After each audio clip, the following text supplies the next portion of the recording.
I'm going to teach the basic tapping points for EFT tapping. So these typically get used in conjunction with some mindfulness techniques, but I want to just give you a good idea of what the points are. And don't forget, they're all acupressure points, so even if you're just tapping on them and you're not really thinking about anything in particular, chances are it's probably going to help you out anyways. So let's start with the side of the hand or karate chop point first. And basically this is where, if you're going to karate chop and break a board, it's where you would make contact with that board. So right on that side of the hand there. And as you tap, you can tap just with the fingers of the opposite hand, or some people like to tap both of those points together and get both of them at the same time. You can do one side or both, it really doesn't matter. You'll still get great results either way. So the next point will be the top of the head point.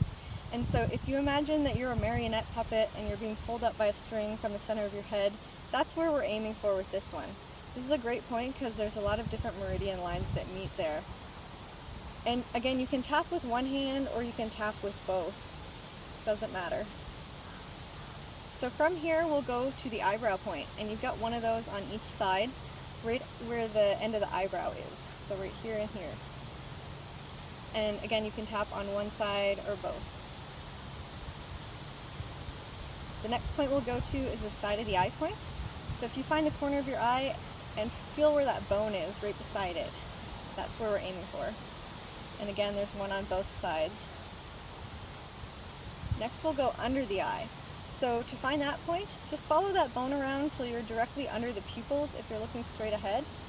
And again, you've got one on each side. You can tap one side or both. Next we'll go to the under the nose point, which is just under the nose, in between the nose and the upper lip. And there's only one, it's on the midline. From here, we'll go to the under the lip or chin point. It's not actually on the chin, so that's why I prefer under the lip. It's in that little indentation in between the lower lip and the chin. And again, there's only one on the midline. Next, we'll go to the collarbone point. So there's two of these ones, one on each side. And if you find the collarbone where it's really prominent right near the midline, and then go down and out about an inch on either side. So those are where those 2 points are. And my favorite way to get both of those at once is just to tap like this with the whole hand. So tapping is a pretty forgiving technique. Even if you're close to the points, you're probably going to still stimulate them, so you don't have to stress out that you're not on the exact right tiny point of the body. Alright, next point that we'll go to is the under the arm point. So if you find the bottom of your armpit and then go down about 3 or 4 inches, you should be able to feel kind of a quarter-size indentation that's a little tender to the touch in the middle of your ribs there.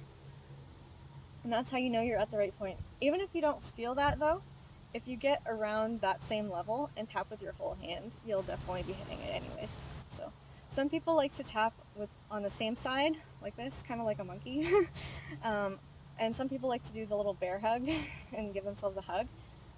So really it's however you can stimulate that point.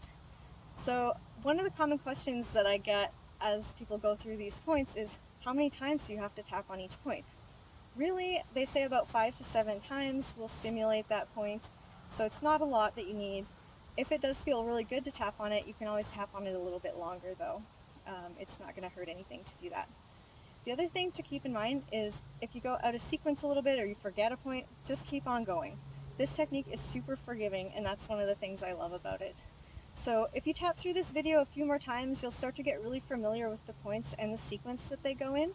And then before long, you'll be able to pair that up with some words and phrasing and mindfulness techniques to get even better results.